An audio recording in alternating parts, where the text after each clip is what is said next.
everyone, my name is Monique. Welcome to Monique's Home, and today we are going to talk about choosing the better toy.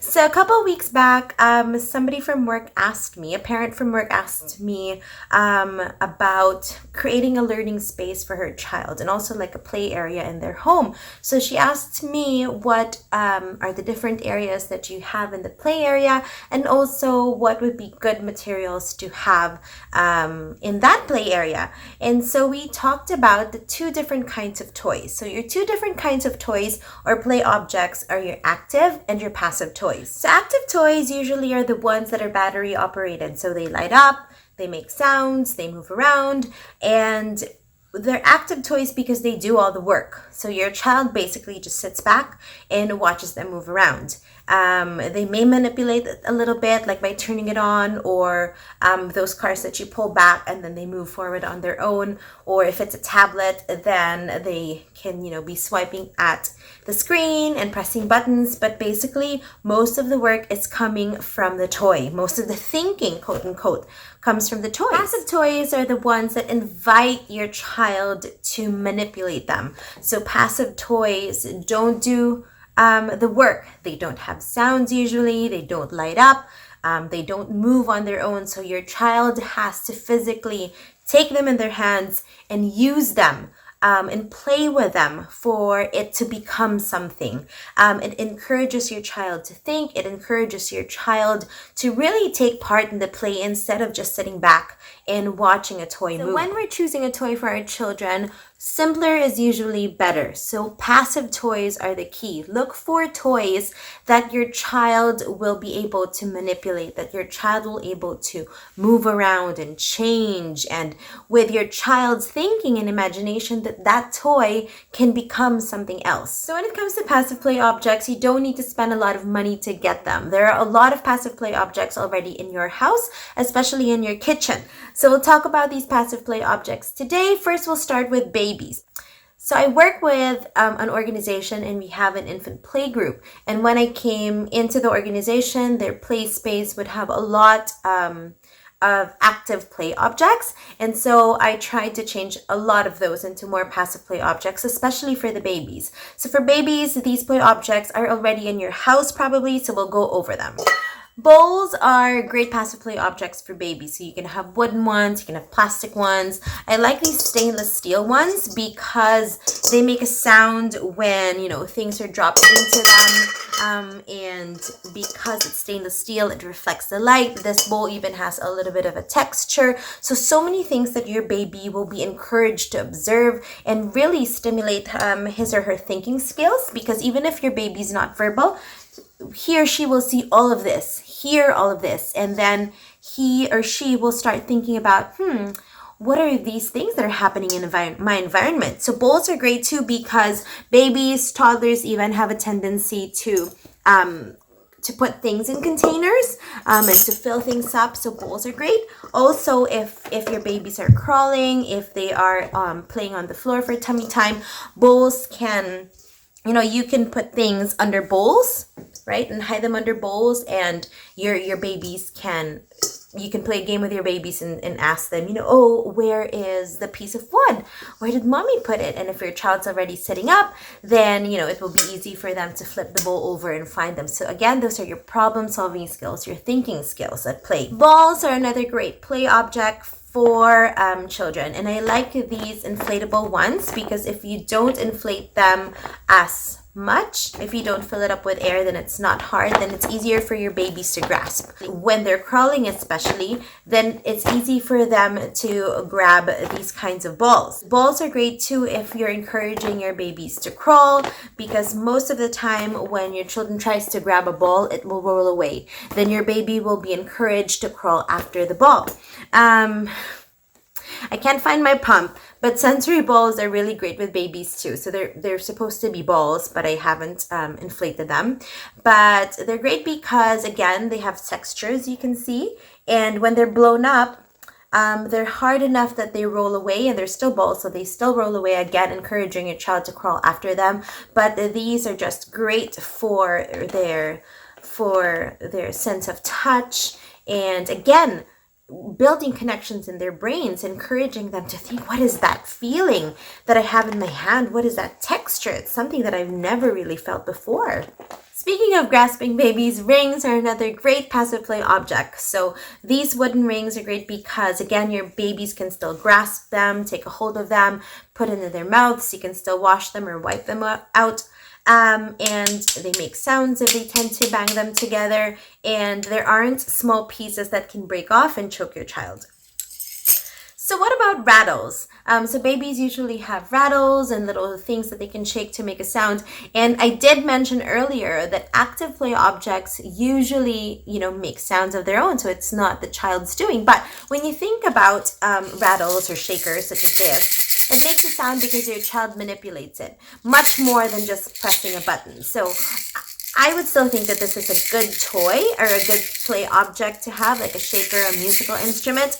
But to level it up a little bit more, to think about a better option or a better play object, I would go with this type of musical instrument. Why?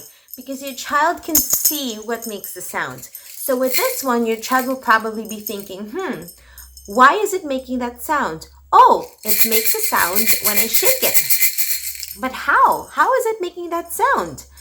Oh, there's probably something inside it. I don't know. I can't see it. But with this one, your child will think, why is it making a sound? Oh, it makes a sound when I shake it. Oh, but how is it making that sound?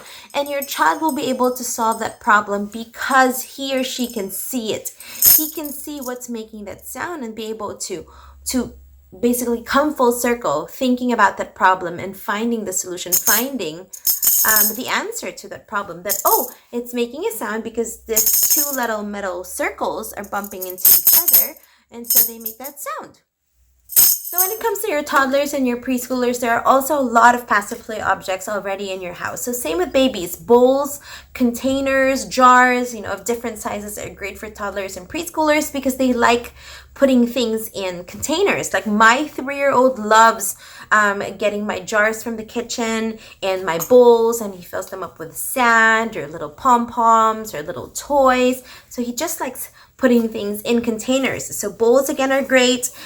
Beakers are great too. And also scoops, because you can use it in water play. You can use it in sand play. They're inexpensive. They're probably already in your house. And again, it stimulates your child's thinking because your child can fill it up with water and you can talk about it being full, it being half full. Your child will be scooping up water and pouring it into a container. Again, working on their eye-hand coordination. They know if I scoop up water, oh, I can pour it here or I can pour it here. So where does my hand want to go? Where do I want my hand to go? And where do I need to see it going? So your eye-hand coordination, again, that they'll use for later on for writing. Pretend play objects are great too. So I would always say, if you're thinking about your play space, have a space for your child's pretend play. It's usually a kitchen area, and you would have like little plates such as these, or a spoon and fork, again, already from your kitchen if you're not using all of them. Blocks are also another great passive play object for your kids. If you live in an area where you have fallen branches and you can just cut them up, then you don't even have to spend on anything.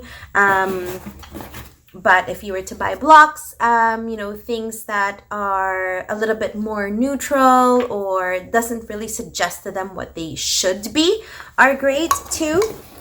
And the things to enhance pretend play would be like little peg dolls such as this, stuffies such as this. And why? Because when you have stuffies that are passive instead of active, so they are not the kind of stuffies that you could press and would have sounds or would be talking for you, then the child will be talking for the stuffy. And it's great because you're exercising their language skills, you're exercising their imagination, their creativity, and it's a great way for you to also see what your child is interested in as they make their stuffy talk. I also really like puzzles for toddlers, for preschoolers, even for my older children, for my 6-year-old and for my 8-year-old, because it involves a lot of thinking skills, a lot of also their fine motor skills, putting the puzzles together. I'm also a big believer in lacing toys because, again, I think I shared this in the past video. Renee didn't really have strong finger muscles, so when she started writing, I couldn't see it. It was very, very light, and we did a lot of lacing activities, a lot of fine motor skills, exercises to get her fingers stronger. And I really like these type of lacing toys because it doubles as your pretend play toys because it can be pretend food. Another really awesome passive play object for children are boxes. So boxes from all your Amazon shopping, from boxes from the grocery, or boxes shipped to you. They can turn it into anything. So my children turn them into robots, into spaceships, into boats, into dog houses. So it's open-ended. They can turn it into anything that they want, use it however they want. They can be in the box, they can put their stuffies in the box. So it's endless possibilities with boxes you don't even need to pay for. So there you go, passive and active toys. So when you're doing your holiday shopping, think about passive play objects. So objects that your child can manipulate, that won't be doing all the playing, won't be doing all the work, that it's your child who can manipulate that toy, who can form it, change it into something else, speak for the toy, and create a lot of various scenarios with that toy. So if you're in the mall, in a toy store, or you're doing your online shopping, consider blocks, consider kinetic sand, consider Play-Doh. But you can make your own homemade Play-Doh too for less the price, and it's non-toxic. And you can also consider a water table, consider little things that can enhance their block play, like little wood people or little wooden animals, or those plastic toy dinosaurs. So things that will just enhance the block creations that they make. So I hope this video has been of some help to you. Please consider liking, sharing, and subscribing to Monique's Home. Follow me on Instagram at Monique's Home for more play and learning ideas. So if you want printables, things that you can download and print at home to use, like for your learning or just for your home, then I would have them in my website at www.moniqueshome.com. Right now I have for free a kindness advent calendar on it. And I think it would be a wonderful thing to do with your kids this Christmas. So I will see you next time. Remember to make every day your own version of extraordinary.